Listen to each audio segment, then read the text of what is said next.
morning sun beat down on Adelaide Kirby's face as she stood in the dusty street of Jamestown, California, watching her only living relative count silver coins into the palm of a stranger's hand while sealing her fate for the price of $200.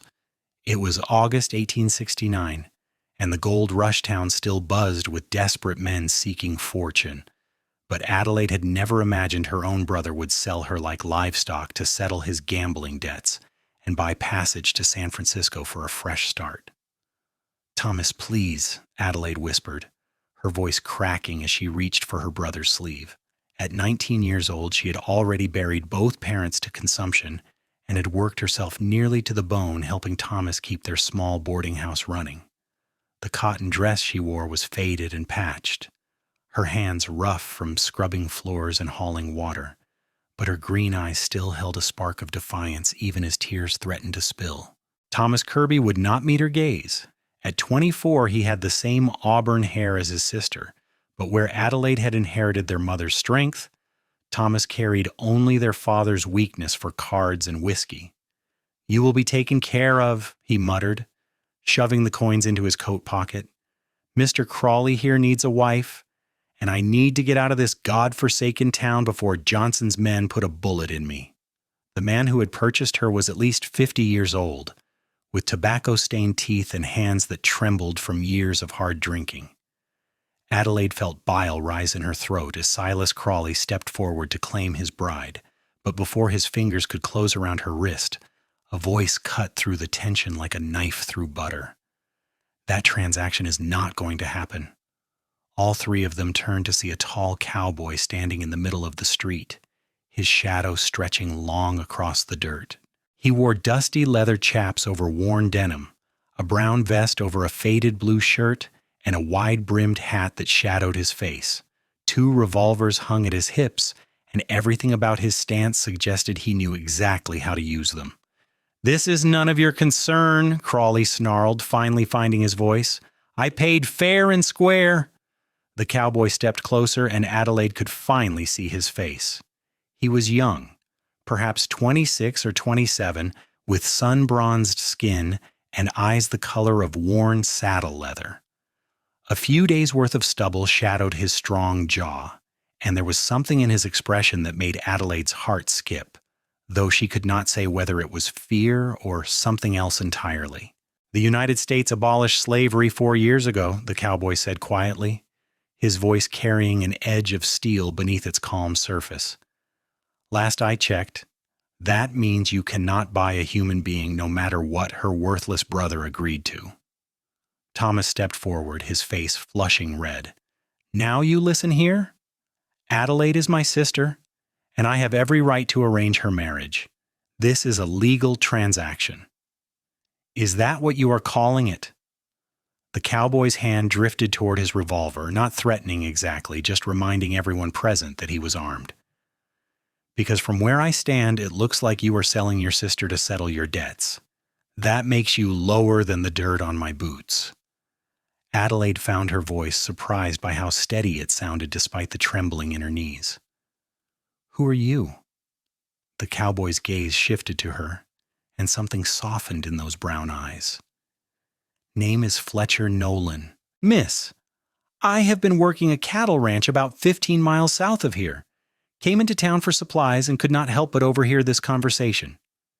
He tipped his hat to her, a gesture so respectfully old-fashioned that it made her throat tighten with unexpected emotion.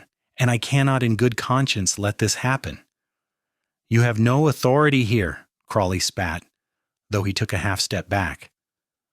Adelaide noticed his hand did not move toward the pistol at his own belt, which told her everything she needed to know about how this confrontation would end if it came to violence. "Maybe not," Fletcher agreed, "but I do have a better offer." He reached into his vest pocket and pulled out a small leather pouch. The coins inside clinked together as he tossed it to Thomas, who caught it reflexively. "That is $250, more than enough to cover your debts and your passage to San Francisco. Consider it payment for your sister's freedom, not her hand." Adelaide stared at this stranger who had just spent a small fortune on her behalf. "I do not understand. What do you want from me?"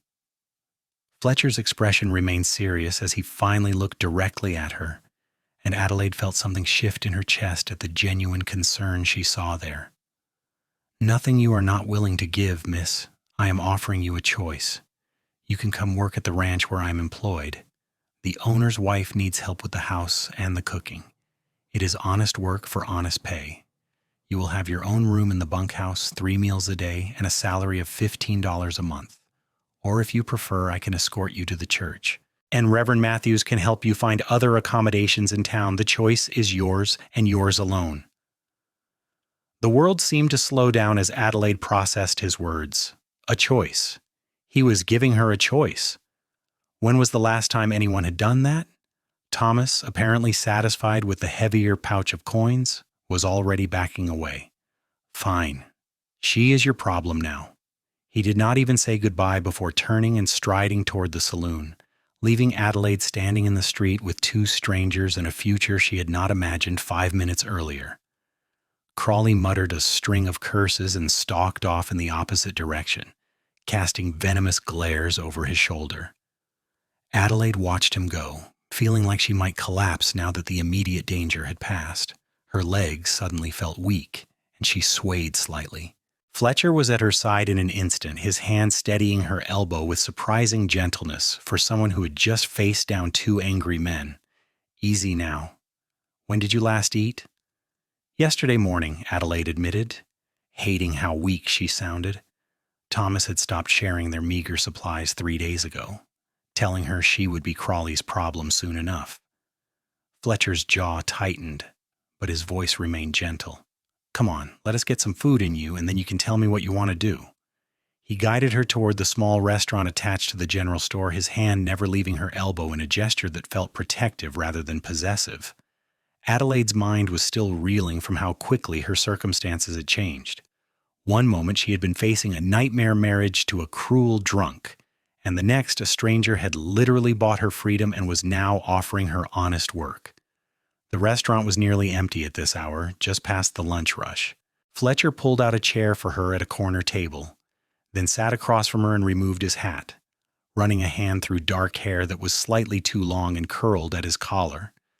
When the owner's wife came over, Fletcher ordered steak, potatoes, fresh bread, and 2 glasses of cold water without asking Adelaide what she wanted, as if he understood she was too overwhelmed to make even that simple decision. "Thank you," Adelaide said softly once they were alone, "for what you did out there. I do not know how I will ever repay you." "You do not owe me anything," Fletcher said firmly. "What your brother did was wrong, and what that man was trying to do was worse. Any decent person would have stepped in." "Most people walked right past us," Adelaide pointed out. She had seen the townsfolk glance their way and then quickly avert their eyes, not wanting to get involved. "You did not have to spend your money on me." Fletcher was quiet for a moment, his brown eyes studying her face with an intensity that made her want to look away, though she forced herself to hold his gaze. "My mother died when I was 10 years old," he said finally. "My father remarried a year later to a woman who had a daughter from her first marriage. My stepsister was 15, pretty, and my father's new wife saw her as a commodity to be traded for social advancement. She arranged for her to marry a wealthy rancher who was 40 years old and had buried 2 wives already." Adelaide drew in a sharp breath, already seeing where this story was going. "My stepsister hanged herself in the barn 2 days before the wedding," Fletcher continued, his voice level, but his eyes haunted. "She left a note saying she would rather die than be sold like cattle.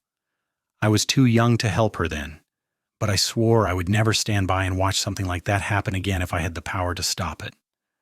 The food arrived, and Adelaide found herself eating mechanically, her appetite returning with a vengeance once she started. Fletcher ate more slowly, watching her with a concern that reminded her of how her father used to look at her mother when she was unwell. It was strange to receive such care from a man she had known for less than an hour. "Tell me about this ranch," Adelaide said between bites of the most delicious steak she had tasted in months. "Who owns it?" "A man named Robert Hutchins, sir," Fletcher replied.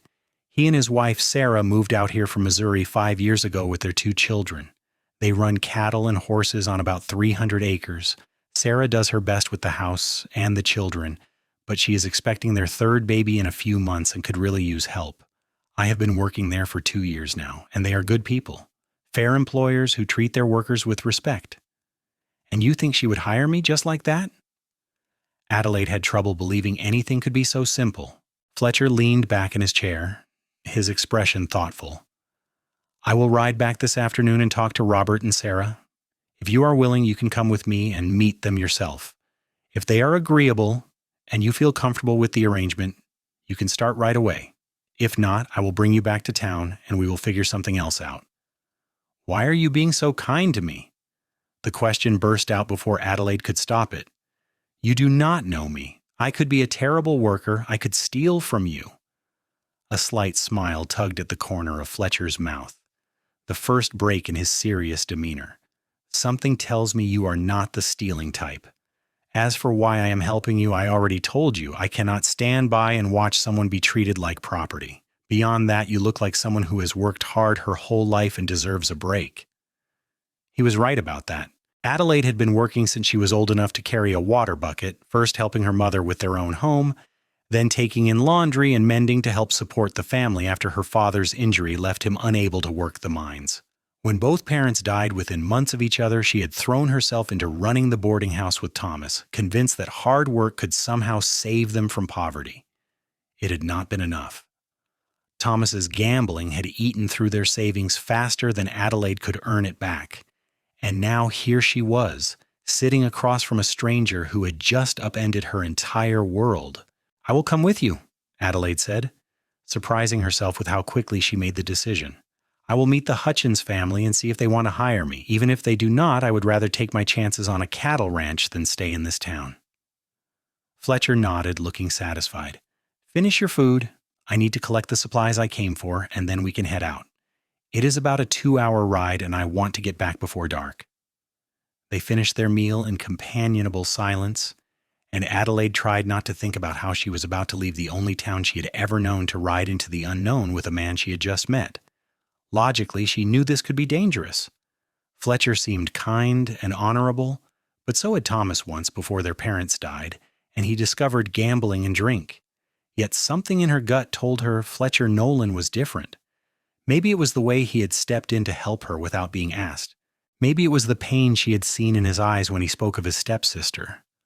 Or maybe it was simply that she had no other choice, and her instincts were desperate to trust someone after being betrayed by her own blood. Fletcher insisted on paying for the meal despite Adelaide's weak protest, then offered her his arm as they left the restaurant. She took it, acutely aware of the solid strength beneath his shirt sleeve and the way he shortened his stride to match hers. They walked to the general store where Fletcher collected his supplies: flour, sugar, coffee, and ammunition. The shopkeeper, a portly man named Wilson, raised his eyebrows at Adelaide's presence but said nothing as Fletcher paid for his goods. "I need to stop by the stable to get my horse," Fletcher said as they left the store. "Did you have any belongings you want to collect first?" Adelaide thought of the small room she had shared with Thomas above the boarding house they had lost to the bank last month. Everything she owned fit in a single worn carpet bag: 2 changes of clothes, her mother's Bible, and a tin daguerreotype of her parents on their wedding day. "Yes," she said quietly. "It will only take a moment."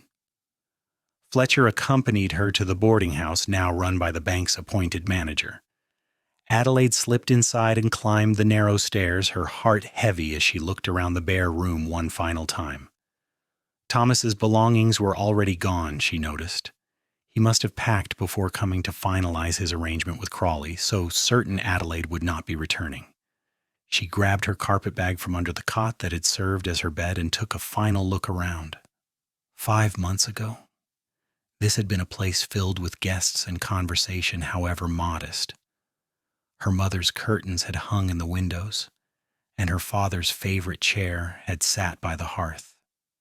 Now it was just an empty room in a building that belonged to strangers, holding nothing but bad memories. Adelaide descended the stairs and found Fletcher waiting by the door, his expression patient. He took her carpetbag without being asked, carrying it as naturally as if he had been performing such courtesies for her all his life. At the stable, Adelaide was introduced to a magnificent bay gelding named Copper, who regarded her with intelligent dark eyes. Fletcher secured his supplies in Adelaide's bag behind the saddle, then turned to her with a slightly apologetic expression. "I only have the one horse," he said. "You will have to ride with me. Is that acceptable?" Adelaide's cheeks warmed, but she nodded. She had ridden horses before, though not often. In the past few years, their poverty had not allowed for such luxuries. Fletcher mounted first, then reached down to help her up. His grip was strong and sure as he pulled her onto the saddle behind him, and Adelaide had to wrap her arms around his waist to keep her balance. "Hold on tight," Fletcher said over his shoulder. "Copper has a smooth gait, but I do not want you falling off." They left Jamestown behind, following a well-worn trail that led south through golden hills dotted with oak trees. The August heat was intense, but a slight breeze offered some relief as Copper carried them steadily forward. Adelaide tried not to think too much about how close she was pressed against Fletcher's back, or how she could feel the steady rhythm of his breathing, or how safe she felt despite being completely at this stranger's mercy. Instead, she focused on the landscape rolling past them. The California hills were beautiful in their own stark way.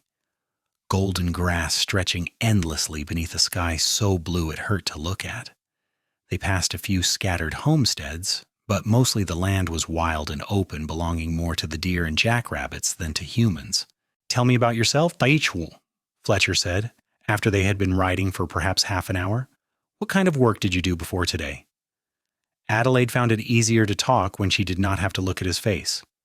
"I helped my parents run a boarding house. After they died, my brother and I tried to keep it going, but Thomas was not good with money or managing guests. I did the cooking and cleaning and laundry, kept the books, dealt with complaints. It was not enough to save us from bankruptcy, but I learned to work hard and manage a household." "Sounds like exactly the skills Sarah needs," Fletcher observed.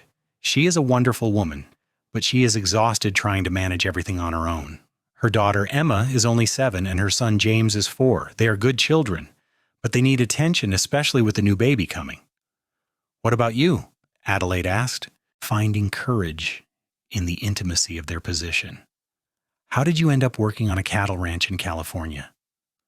Fletcher was quiet for a moment, and Adelaide wondered if she had overstepped.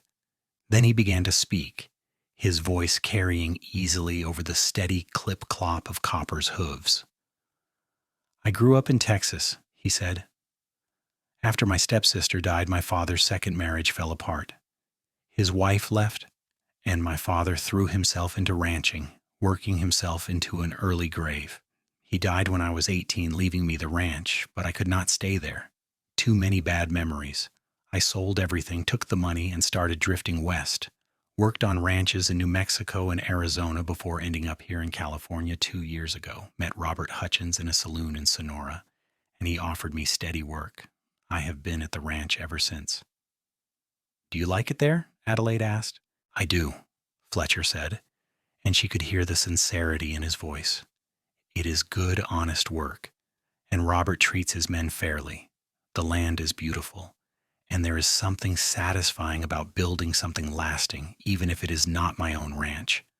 I have been saving my wages, thinking maybe someday I will have enough to buy my own small spread." They rode on, talking intermittently about inconsequential things. Fletcher pointed out landmarks and wildlife, showing Adelaide her new territory with the pride of someone who had come to love this land. He told her about the ranch hands she would meet. Miguel, a vaquero from Sonora who had taught Fletcher everything he knew about roping cattle. Old Pete, a former prospector who now handled the horses. And Samuel, a freed slave from Louisiana who served as the ranch foreman and was the best trail boss Fletcher had ever known. Adelaide found herself relaxing against Fletcher's back, lulled by the steady rhythm of the horse and the warmth of the afternoon sun. She had not slept well in days, and the accumulated stress and fear were finally catching up with her. Her eyes grew heavy, and she must have dozed off for a few minutes because the next thing she knew, Fletcher was calling her name softly. "Adelaide, we are almost there. You can see the ranch just ahead." She straightened, blinking away sleep and feeling embarrassed that she had fallen asleep while clinging to a man she barely knew. But Fletcher did not seem bothered as he pointed toward a valley ahead of them. Adelaide followed his gesture and felt her breath catch. The Hutchins Ranch spread across a gentle valley watered by a clear stream that wound through the property like a silver ribbon. The main house was a sturdy two-story structure built from wood and stone, with a wide porch that wrapped around the front. Several outbuildings clustered nearby, a large barn, a bunkhouse, a chicken coop, and various sheds.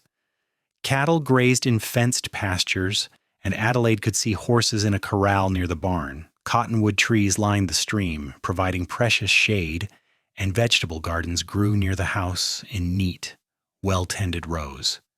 It was the most beautiful thing Adelaide had seen in a long time. This little oasis of civilization carved out of the wild California landscape. Smoke rose from the main house's chimney despite the heat, and she could see children playing in the yard, their laughter carrying faintly on the breeze. "It is lovely," Adelaide breathed, and Fletcher turned his head slightly, enough that she could see his profile, and the pleased smile that curved his lips. "Wait until you see the sunset from the porch," he said. "That is when it really takes your breath away." They rode down into the valley, and Adelaide felt her nervousness returning as they approached the house. Several men were working near the barn, and they looked up with curiosity as Fletcher rode past with a woman clinging to his back. Adelaide tried not to meet their stares, focusing instead on the house ahead. A woman emerged onto the porch, shading her eyes against the sun. She was perhaps 30 years old, with honey-blonde hair pulled back in a practical bun, and a face that looked kind despite the obvious fatigue around her eyes. Her belly was rounded with pregnancy beneath her simple calico dress, and she rested one hand on it as she watched Fletcher dismount. He turned and lifted Adelaide down from the saddle with easy strength, setting her gently on her feet. Her legs were stiff from the ride, and she stumbled slightly. Fletcher's hand steadied her again, that same protective gesture that was starting to feel familiar. "Sarah," Fletcher called out, "I brought someone I would like you to meet." The woman, Sarah Hutchins, descended the porch steps with careful precision, her hand never leaving the railing. Up close, Adelaide could see she was even more tired than she had appeared from a distance, with dark circles under her blue eyes and flour dusting her apron. But her smile was genuine as she looked between Fletcher and Adelaide with curiosity. "This is Adelaide Kirby," Fletcher said. "Adelaide, this is Sarah Hutchins, the lady of the house." "Pleased to meet you, madam," Adelaide said, dropping a small curtsy out of habit. Sarah's eyebrows rose. "The pleasure is mine, Miss Kirby, though I confess I am surprised. Fletcher, you were only supposed to be fetching supplies." "I know," Fletcher said, "but I encountered a situation in town that I could not walk away from. Is Robert around? I need to speak with both of you." "He is in the barn with Samuel, checking on one of the mares who is about to foal," Sarah said, her gaze moving between them with increasing curiosity. "Why don't you go fetch him while I take Miss Kirby inside for some cold tea? She looks about done in from the heat." Fletcher nodded and headed toward the barn, leaving Adelaide alone with Sarah. The older woman studied her for a long moment, taking in her worn dress and work-roughened hands, then smiled in a way that made Adelaide's throat tighten with unexpected emotion. "Come inside, dear," Sarah said gently. "Whatever brought you here with Fletcher, you look like you could use some refreshment and a moment to catch your breath." The inside of the house was blessedly cool after the heat of the afternoon ride. The front door opened into a large main room that served as both kitchen and living area, with a stone fireplace dominating one wall and a long wooden table surrounded by mismatched chairs in the center. The furnishings were simple but well maintained, and everything was scrupulously clean despite the obvious signs of children. Wooden toys in a basket near the fireplace, small shoes by the door, drawings pinned to one wall. Sarah gestured for Adelaide to sit at the table, then moved to the counter where a large pottery pitcher sat covered with a damp cloth. She poured 2 glasses of tea and brought them over, lowering herself carefully into the chair across from Adelaide. "Now," Sarah said, her voice kind but direct, "why don't you tell me why Fletcher brought you here? And please be honest. I can see you have had a difficult day." Something about Sarah's straightforward compassion broke through Adelaide's carefully maintained composure. The words came tumbling out. Her parents' deaths, Thomas's gambling, the debts being sold to Silas Crawley, Fletcher's intervention. By the time she finished, tears were streaming down her face, and Sarah had moved her chair closer to clasp Adelaide's hand in both of hers. "That brother of yours should be horsewhipped," Sarah said fiercely. "No man has the right to sell his sister like property, no matter how desperate his circumstances, and Fletcher did exactly right bringing you here." "But you do not even know me," Adelaide protested, wiping at her eyes with the back of her free hand. "Why would you take in a stranger?" "Because Fletcher vouches for you, and I trust Fletcher's judgment absolutely," Sarah said firmly. "Beyond that, any woman who has survived what you have survived is someone I want on my side. And truthfully, Adelaide, I am desperate for help. I am trying to manage this house, care for 2 active children, and grow a 3rd baby, all while my husband and his men work from dawn to dusk keeping this ranch running. If you are willing to work hard, I will pay you fairly and treat you with respect. Does that sound acceptable?" Adelaide stared at this woman, who was offering her a lifeline without hesitation or suspicion. "More than acceptable, madam. I promise you will not regret taking a chance on me." "Please call me Sarah," the older woman said with a smile. "Inert, we do not stand much on formality out here, and I have a feeling we are going to become good friends." The door opened, and 3 people entered. Fletcher, a broad-shouldered man with a thick brown beard who had to be Robert Hutchins, and a tall black man whose weathered face and confident bearing marked him as someone accustomed to authority. All 3 removed their hats as they entered, and Robert's gaze immediately went to his wife with concern. "Sarah, Fletcher says he brought home a guest and we need to talk," Robert said, his voice deep and carrying a slight Missouri drawl. "Are you feeling all right? Do you need to lie down?" "I am fine, Robert," Sarah said, though she let her husband help her to her feet and guide her back to her chair with solicitous care. "This is Miss Adelaide Kirby, and I've already hired her to help around the house." Robert blinked in surprise, then looked at Fletcher for explanation.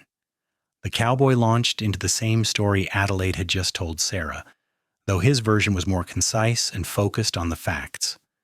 Adelaide kept her gaze on the table, not wanting to see pity in these strangers' eyes. But when Fletcher reached the part about Thomas selling her, she heard Robert mutter a curse under his breath.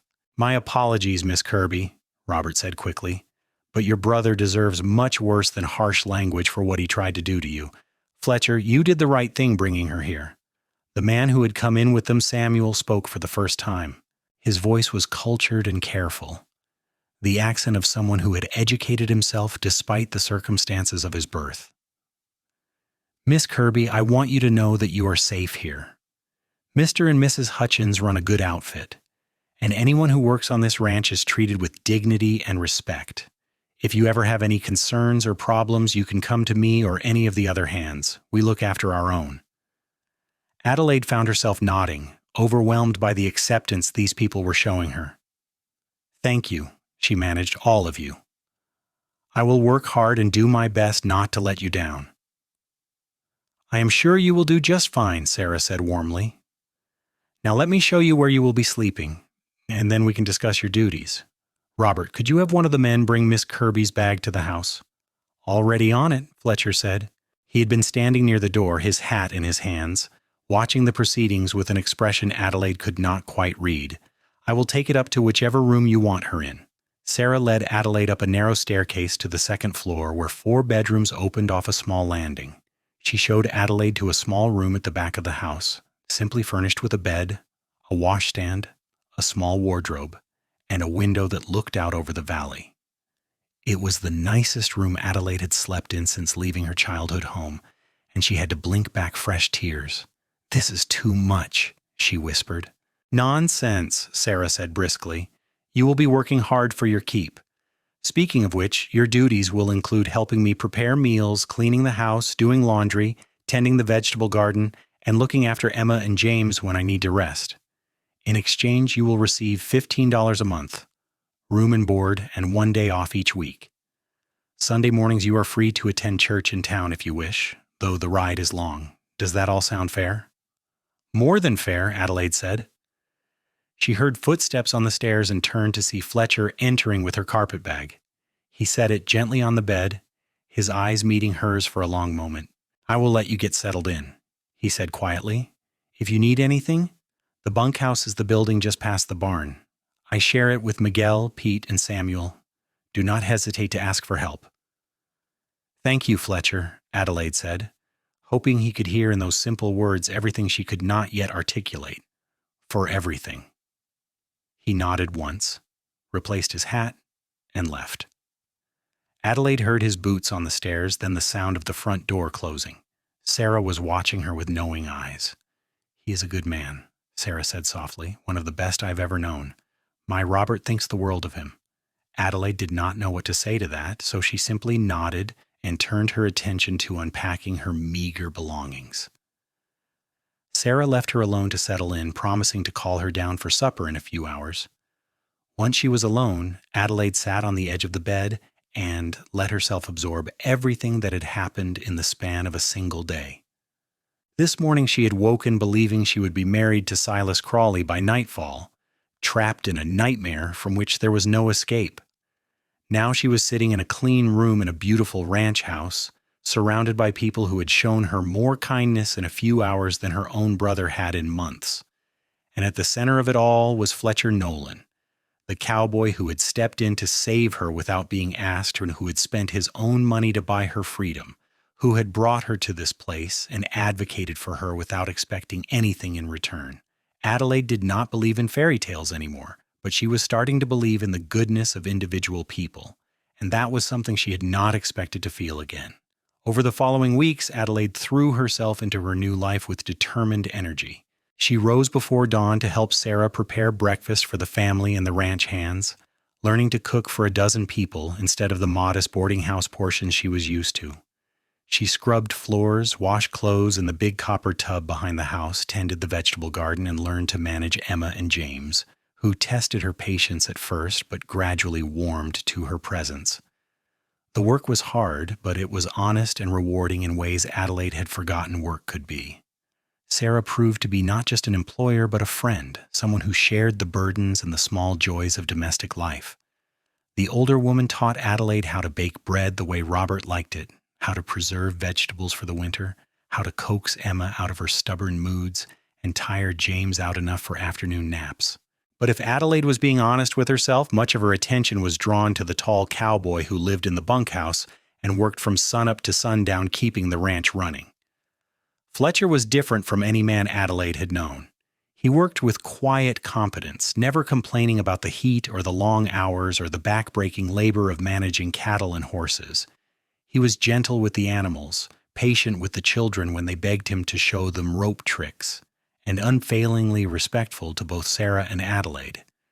He never mentioned the money he had spent on Adelaide's freedom or acted as if she owed him anything beyond basic courtesy. Yet Adelaide found herself watching for him.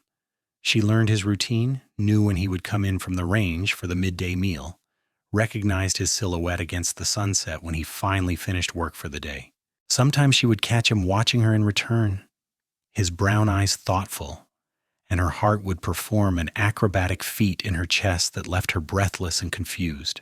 She tried to tell herself she was simply grateful to him for saving her.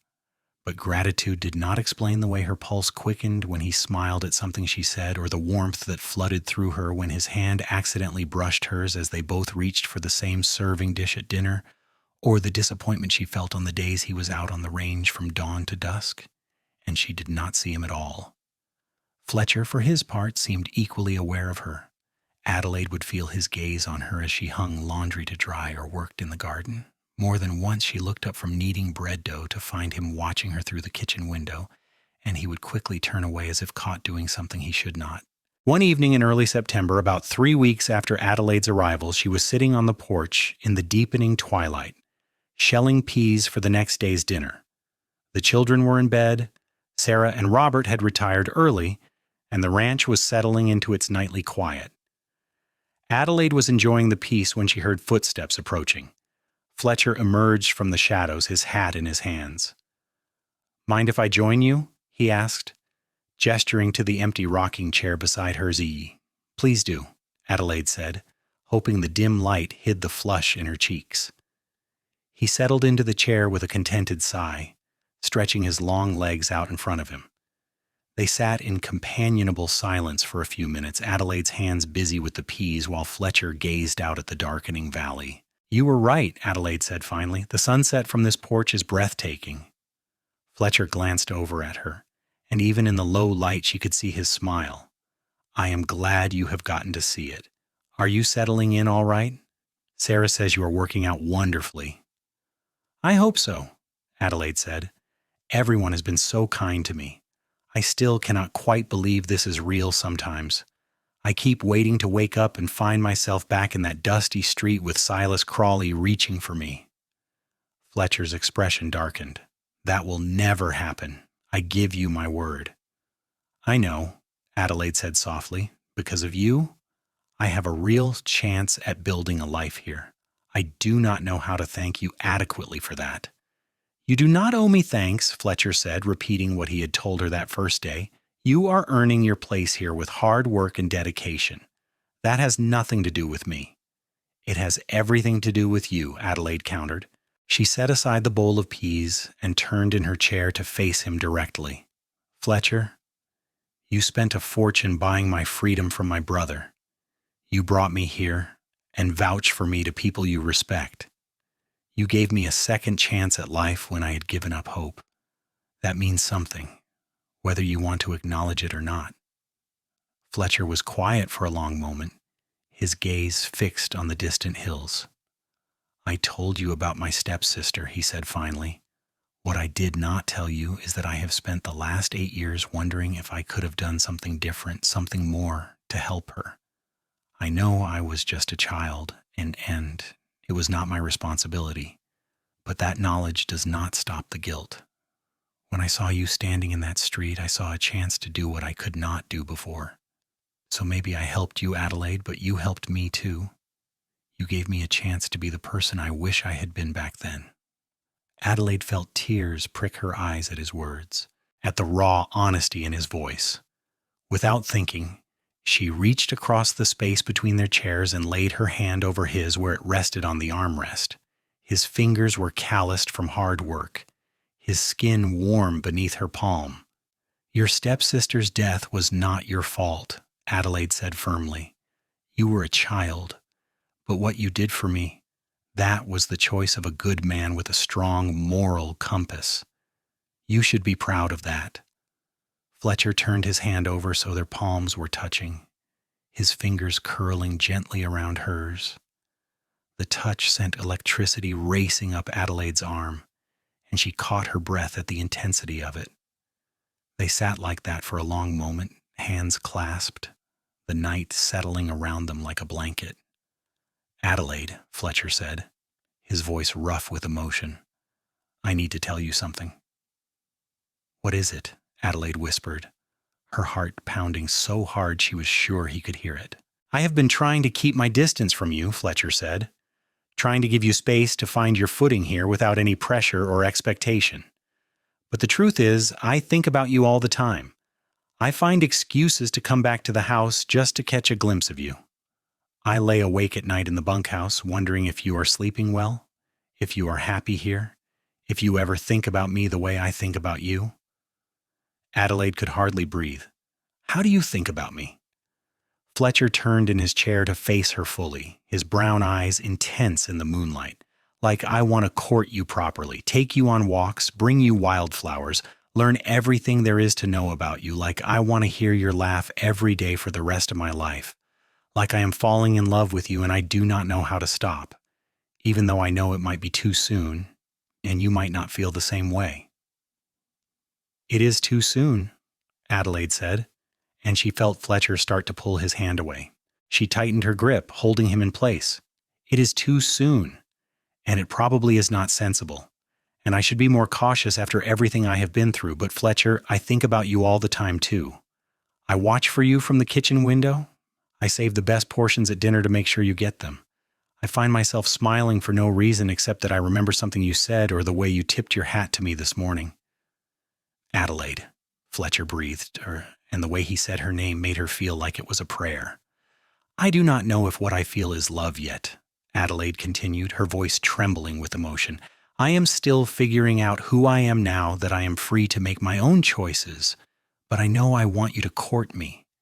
I want those walks and those wildflowers and the chance to learn everything about you. I want to find out if this feeling growing between us is real and lasting."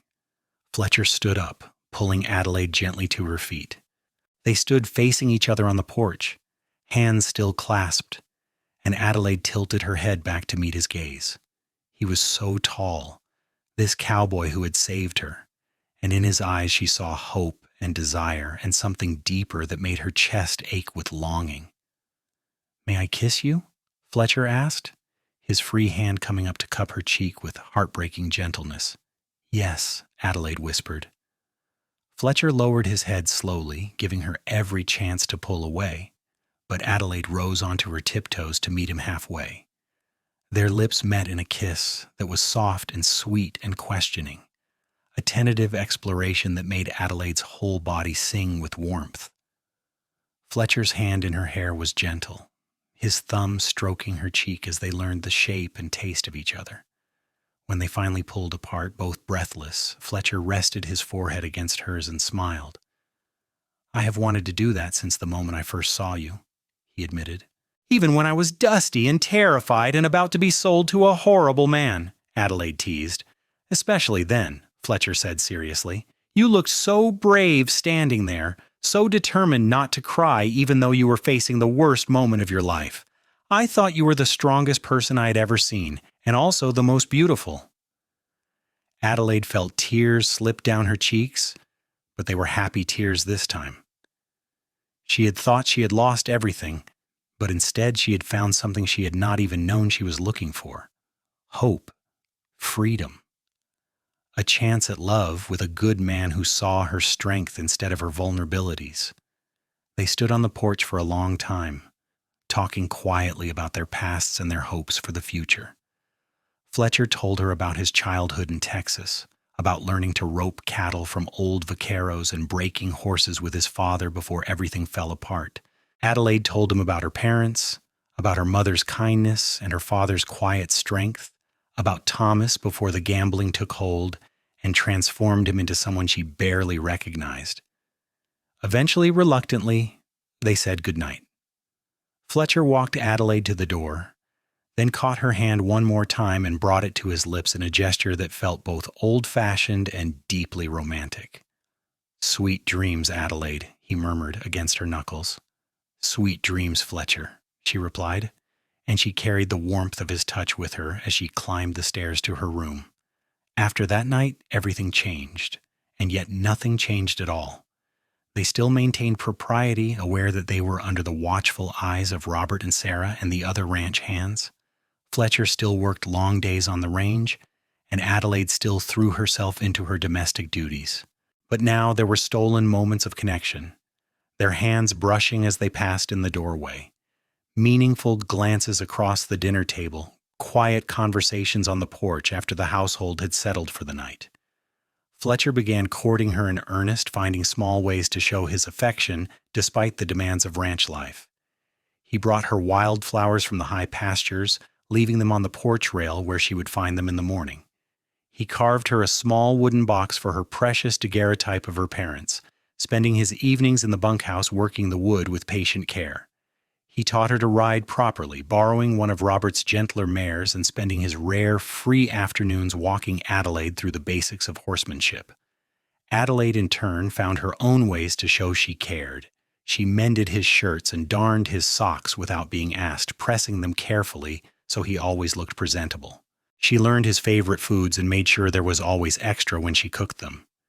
She listened to his stories about the ranch and the cattle and the wild beauty of the California landscape, and she shared her own dreams of building a life that was stable and safe and filled with love. Sarah watched the developing romance with obvious approval, though she was careful to remind Adelaide that she should take her time and be certain of her feelings.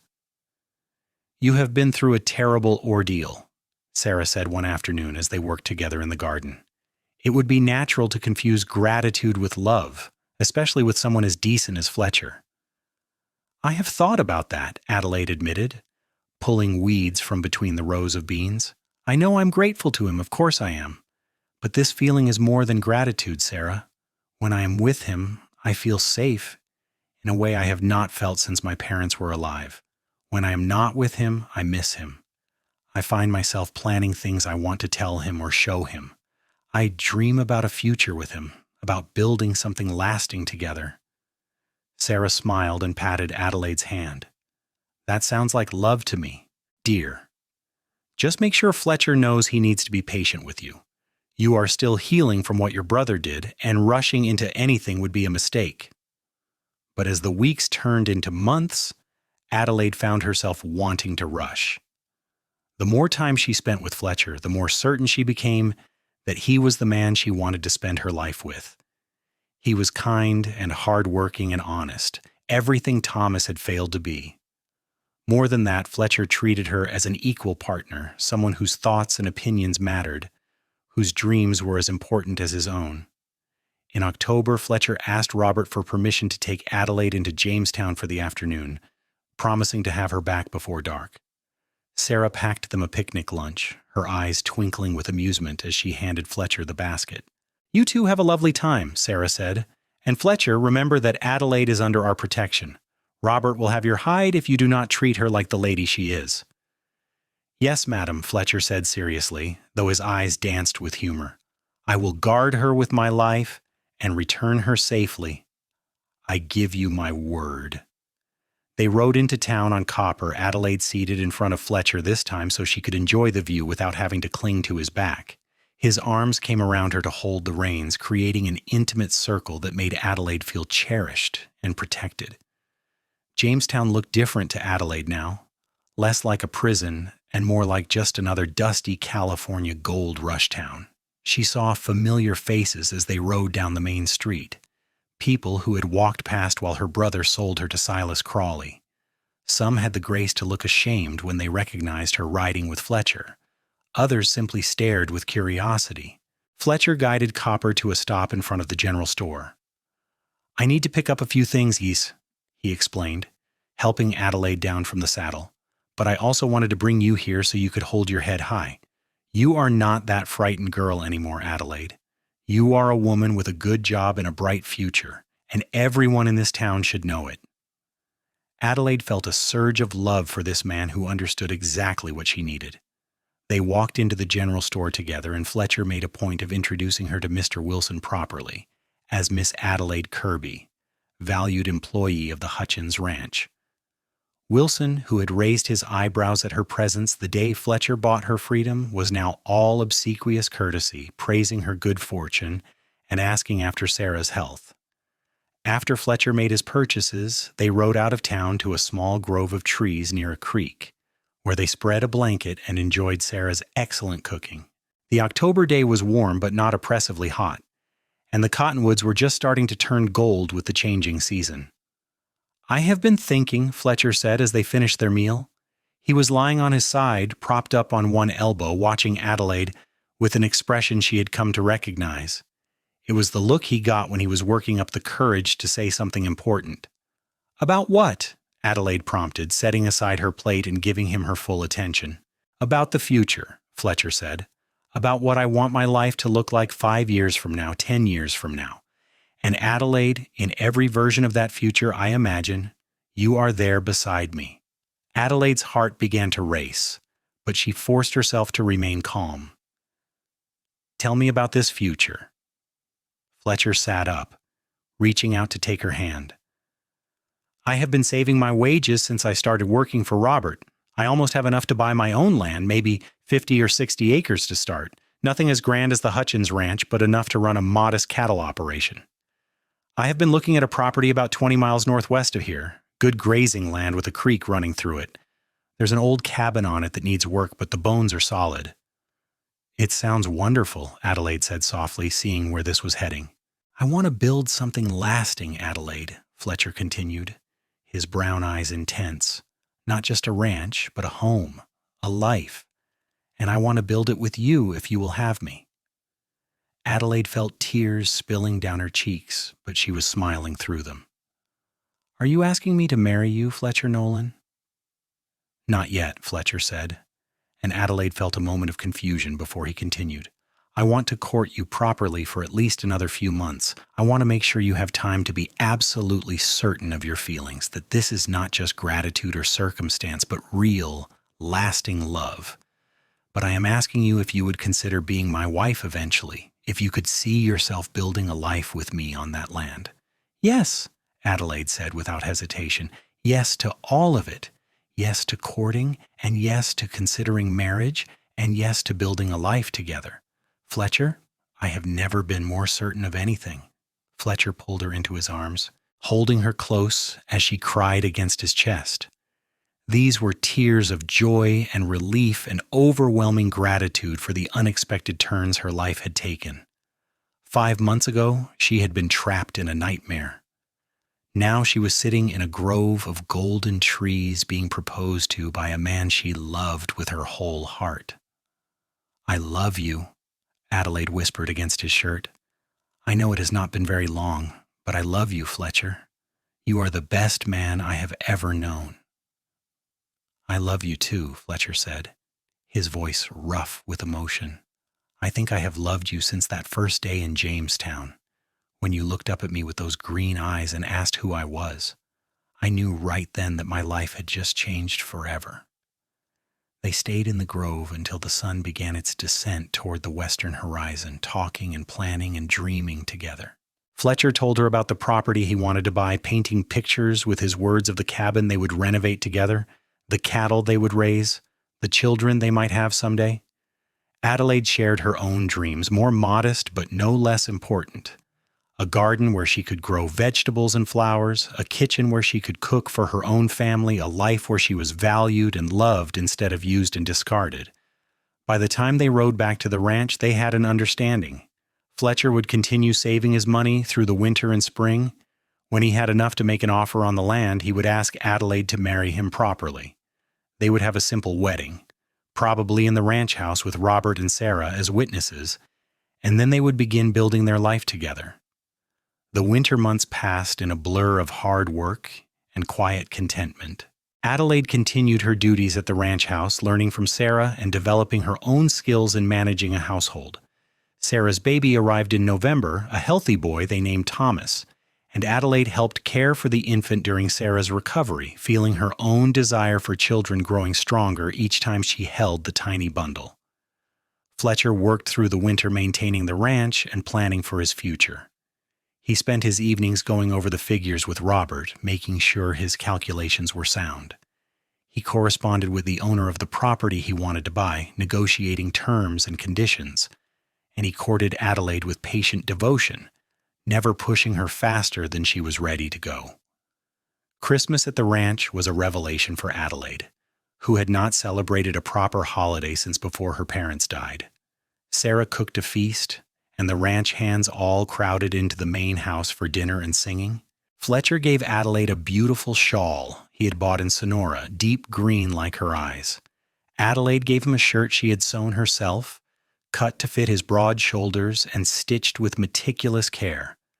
As the new year of 1870 dawned, Adelaide felt like a completely different person from the terrified girl who had stood in Jamestown Street 8 months earlier.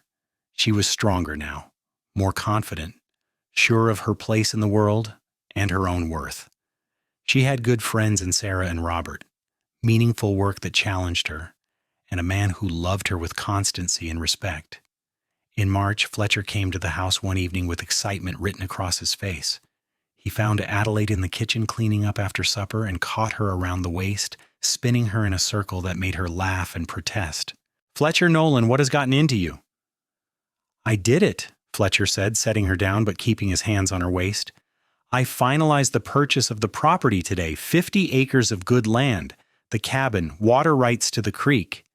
It is ours, Adelaide. Well, it is mine legally, but it is ours in every way that matters." Adelaide threw her arms around his neck, kissing him soundly. They had been more physically affectionate as their courtship progressed, though always mindful of propriety. But this moment called for celebration, and Adelaide poured all her joy and love into the kiss. When they finally broke apart, both breathing hard, Fletcher rested his forehead against hers, "Marry me," he said. "I know we talked about waiting until I had the land, and now I do. Adelaide Kirby, will you be my wife?" "Yes," Adelaide said, laughing and crying at the same time. "Yes, 1,000 times yes." They were married 3 weeks later in the ranch house parlor, with Reverend Matthews riding out from Jamestown to perform the ceremony. Sarah stood as Adelaide's matron of honor, wearing her best dress despite the fact that she was still recovering from childbirth. Robert served as Fletcher's best man, clapping his young ranch hand on the shoulder with obvious affection and pride. Adelaide wore a simple dress of cream-colored cotton that Sarah had helped her sew, with wildflowers from the ranch fields woven into her auburn hair. She had never felt more beautiful than she did standing before Fletcher, watching his eyes shine with love and devotion as she promised to be his wife. The ceremony was brief but heartfelt, and when Reverend Matthews pronounced them husband and wife, Fletcher kissed Adelaide with a tenderness that made her heart overflow. The small gathering erupted in cheers and applause, and Sarah produced a cake she had somehow managed to bake without Adelaide knowing about it. They spent their wedding night in Adelaide's room at the ranch house, since their own cabin was not yet ready for habitation. Fletcher carried her over the threshold with ceremonial seriousness, then set her down gently and cupped her face in his hands. "I promise to spend every day for the rest of my life making you happy," he said solemnly. "You will never have to wonder if you are safe or loved or valued. I am yours, Adelaide, completely and forever." "And I am yours," Adelaide whispered back. "Thank you for seeing me that day in Jamestown. Thank you for being brave enough to help me. Thank you for loving me." "Loving you is the easiest thing I've ever done," Fletcher said, and then he kissed her again, and Adelaide lost herself in the joy of belonging to someone who would never betray her, never use her, never see her as anything less than a partner and equal. They spent the next several months dividing their time between the Hutchins Ranch and their own property, working together to transform the old cabin into a home. Fletcher repaired the roof and replaced rotten floorboards while Adelaide scrubbed years of dirt and neglect from every surface. They whitewashed the walls and hung proper curtains. Robert gave them a sturdy table and chairs as a wedding present, and Sarah contributed quilts and kitchen supplies. By summer, the cabin was livable, and they moved in officially, though Adelaide still helped Sarah several days a week, and Fletcher continued doing occasional work for Robert. Their own cattle herd was small to start, just 20 head that Fletcher had saved for years to afford, but it was a beginning. Adelaide discovered she was pregnant in August, exactly 1 year after Fletcher had saved her in Jamestown. She told him one evening as they sat on their own porch watching the sunset, and Fletcher's reaction was everything she could have hoped for. He pulled her into his lap and held her close, his hand splaying protectively over her still flat stomach, and Adelaide felt a completeness she had never imagined possible. "A baby," Fletcher kept saying, wonder in his voice. "We are going to have a baby."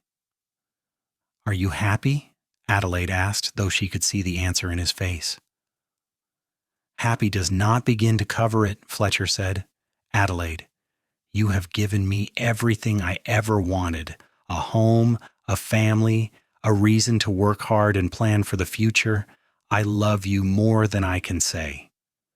Their son was born in the spring of 1871, a healthy boy with his father's dark hair and his mother's green eyes. They named him Henry after Adelaide's father, and from the moment Fletcher held his son for the first time, Adelaide knew she had made the right choice in marrying this man. Fletcher was a devoted father, patient with the baby's crying and willing to help with all the exhausting work of caring for an infant. He built a cradle with his own hands, rocking Henry to sleep while singing old cowboy ballads in his rough voice. He worked harder than ever to build their ranch, driven by the desire to provide security for his growing family. 2 years later, they welcomed a daughter they named Clara, and then another son, Michael, 2 years after that. The cabin that had seemed so spacious when they first moved in grew crowded and loud with the chaos of young children, and Fletcher added 2 rooms to give everyone more space. The ranch prospered slowly but steadily, their cattle herd grew, and Fletcher developed a reputation as a fair dealer with good stock. Adelaide managed their home with the same competence she had shown at the Hutchins Ranch, raising their children and supporting Fletcher's dreams while pursuing a few of her own. She started a vegetable garden that became famous in the area for its abundance, and she took in occasional sewing work to contribute to the family finances. They remained close to Robert and Sarah, visiting the larger ranch regularly and helping out during busy seasons like calving and branding. Emma and James Hutchins were like older siblings to the Nolan children, and the two families grew intertwined in the way that happens when people share both proximity and genuine affection. Adelaide never saw or heard from Thomas again. She learned from gossip in town that he had made it to San Francisco and promptly lost all his money gambling. The last anyone heard, he was working on the docks and drinking heavily. Adelaide felt a pang of sadness for the brother she had once known, but she could not bring herself to reach out to him. He had made his choices, and she had made hers. Sometimes, usually late at night when the children were finally asleep and she and Fletcher sat together on their porch, Adelaide thought about how different her life could have been. If Fletcher had not been in Jamestown that day, if he had not had the money or the courage to intervene, she would have been trapped in a nightmare marriage to Silas Crawley. Or worse. Instead, she had this: a home filled with laughter and love. Children who would never know poverty or fear, a husband who treated her as a true partner in every sense of the word. She had safety and security and the freedom to make her own choices. She had everything she had ever wanted and things she had not known enough to want. "What are you thinking about?" Fletcher asked one such evening, reaching over to take her hand. Adelaide looked at him. This man who had saved her life and then made it worth living. Gray was just starting to touch his temples, and lines had formed around his eyes from years of working in the sun. But to her, he was as handsome as the day she had first seen him standing in that dusty street. "I am thinking about how grateful I am," Adelaide said honestly, "that you were in Jamestown that day, that you were the kind of man who would help a stranger, that you loved me enough to wait until I was ready, that you have given me this beautiful life." Fletcher raised her hand to his lips, kissing her knuckles in that gesture that still made her heart flutter after all these years. "You gave me just as much, Adelaide. You gave me purpose and family and a reason to build something lasting. Before I met you, I was just drifting, working for other people's dreams. You made me want to dream my own dreams and then work to make them real." They sat in comfortable silence, watching the stars emerge one by one in the darkening sky. From inside the cabin came the faint sound of one of the children stirring in sleep, and Adelaide felt Fletcher's hand tighten around hers. "I love our life," Fletcher said softly. "Every day with you is a gift I do not take for granted." "I love our life too," Adelaide replied. "And I love you, Fletcher Nolan. Thank you for being exactly the man I needed you to be."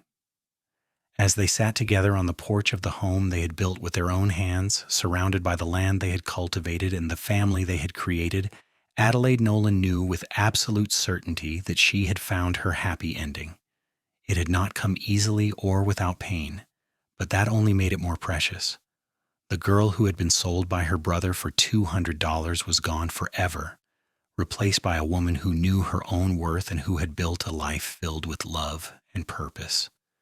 And at the center of it all was the cowboy who had helped her start over for free, asking nothing in return except the chance to love her for the rest of his life. 20 years after that fateful day in Jamestown, Adelaide and Fletcher celebrated their anniversary surrounded by their grown children and a house full of grandchildren. Henry had married a sweet girl from Sonora and was running his own small ranch just over the hill from his parents. Clara had surprised everyone by becoming a teacher, riding into Jamestown 3 days a week to educate the town's children. Michael, their youngest, was still deciding what he wanted to do with his life, but he showed a talent for working with horses that reminded Adelaide of his father. Robert and Sarah Hutchins joined them for the celebration, older now and moving more slowly, but still running their ranch with the same dedication they had shown when Adelaide first met them. The two families had supported each other through good times and bad, through droughts and prosperous years, through births and deaths, and all the ordinary moments that make up a life. As Adelaide looked around her home at the people she loved, she felt overwhelmed with gratitude for the unexpected turns her life had taken. The fear and pain of that August day in 1869 had faded to a distant memory, overshadowed by decades of happiness and love. Fletcher appeared at her side, his arm slipping around her waist with the easy familiarity of long marriage. His hair was gray now, and his face was weathered from a lifetime of outdoor work, but his eyes still held the same warmth and love they had shown when he first told her he was falling for her. "Happy?" he asked, though he surely knew the answer. "Happier than I ever imagined possible," Adelaide said, leaning into his embrace. "Thank you for building this life with me." "Thank you for trusting me enough to say yes," Fletcher replied, pressing a kiss to her temple. "You are still the bravest person I know, Adelaide. That scared girl in Jamestown had more courage in her little finger than most people have in their whole bodies. I saw it then, and I see it now in the woman you have become." As the celebration continued around them, Fletcher and Adelaide Nolan stood together in the home they had built, surrounded by the family they had created, secure in the love that had sustained them through everything life had thrown their way. It was, Adelaide thought, the truest definition of a happy ending she could imagine.